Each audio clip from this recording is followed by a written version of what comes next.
Moni, vous avez donné une conférence sur l'amour peut-il durer.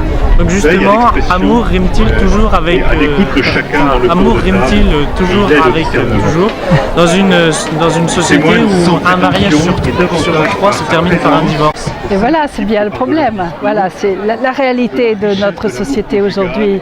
C'est bien que beaucoup de couples ne durent pas. Hein. Et malgré tout, nous voulons affirmer que c'est possible, mais pas dans n'importe quelle condition. Voilà, je crois que c'est possible si on s'en donne la peine. D'accord, alors justement, comment faire pour que l'amour dure? Quel conseil donneriez-vous? Ce qui est important de savoir, c'est que finalement, ce qui va nous rendre amoureux, c'est une émotion, c'est quelque chose d'un peu instinctif. Mais pour que cette émotion-là puisse durer, il faut lui donner des conditions de se renouveler. Et ce renouvellement va se faire en créant de l'intimité et en particulier par la communication où chacun des membres du couple va apprendre à se dire à l'autre, lui dire ce qu'il est, ce qu'il ressent, ses besoins, ses désirs, ses peurs. Et c'est parce que chacun va échanger là-dessus et tenir compte des limites, de la différence de l'autre, de ce qu'il est. C'est comme ça qu'on peut grandir dans un couple. Donc finalement, le secret d'une bonne relation amoureuse, c'est une bonne communication dans le couple. Alors une bonne communication verbale, et puis il y a aussi apprendre à pouvoir communiquer à l'intérieur de son activité sexuelle. C'est ce qu'on appelle le langage des corps. Ouais. Et ça aussi, ça s'apprend, c'est pas forcément évident. Il suffit pas d'avoir une pulsion sexuelle pour que le couple soit en train de communiquer. C'est encore quelque chose d'autre qui s'apprend aussi. Alors justement, vous faites bien la différence entre pulsion et désir. Comment pouvez-vous nous expliquer un petit peu la pulsion, c'est un petit peu ce qui se rapporte au biologique, c'est ce qui va faire qu'on ait envie de vivre quelque chose de sexuel. Puis le désir, c'est le désir de l'autre. Désir de communiquer avec l'autre parce que on a de l'attirance, de l'amour pour lui ou pour elle. Et donc le désir va demander à chercher à créer de l'intimité, de la communion avec l'autre, alors que la pulsion, elle n'entre pas forcément dans les détails de tout ça. Ouais. D'accord. Vous parlez aussi d'un amour fusionnel et vous dites qu'il est possible de faire un tout en restant deux. Voilà, c'est un enjeu, c'est l'enjeu du couple. Ça, je pense que ça demande toute la vie pour arriver à le faire.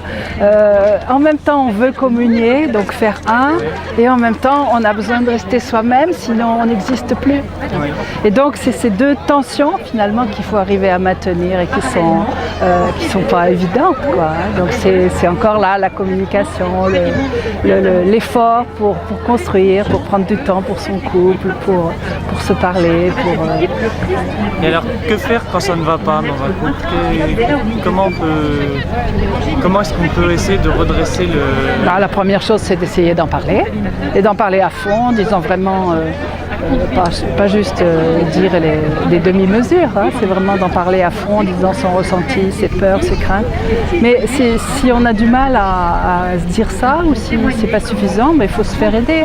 Alors on peut se faire aider soit en consultant quelqu'un, un thérapeute de couple ou un conseiller conjugal ou un sexologue si c'est un problème de sexologie.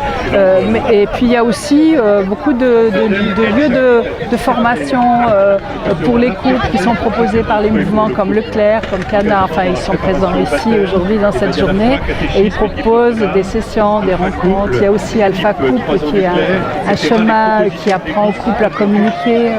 Vous avez la même chose aux équipes 3 ans au Clair, on est en train en ce moment de nous parler de tandem. Enfin, c'est tout ça, ce sont des lieux où les couples peuvent s'entraider en fait pour apprendre à mieux vivre leur communication de couple. D'accord. Ouais. Et alors justement, Dieu dans tout ça, quelle place La place essentielle, c'est lui qui nous a créés à son image, il nous a créés hommes et femmes à son image. Donc l'image de Dieu, c'est pas puisque Dieu c'est Trinité, c'est relation d'amour, pour être image de Dieu, il faut être aussi en relation. Et donc la sexualité au sens de être sexué, être homme et femme, c'est vraiment voulu par Dieu, c'est dans son projet, c'est comme ça qu'on est l'image de Dieu. Et du coup, Dieu est présent au sein de l'amour, c'est pour ça qu'on a un désir d'amour éternel, et il nous donne les moyens présents de nous aider à grandir grâce en particulier au sacrement. Annick Noni, merci beaucoup. Merci à vous.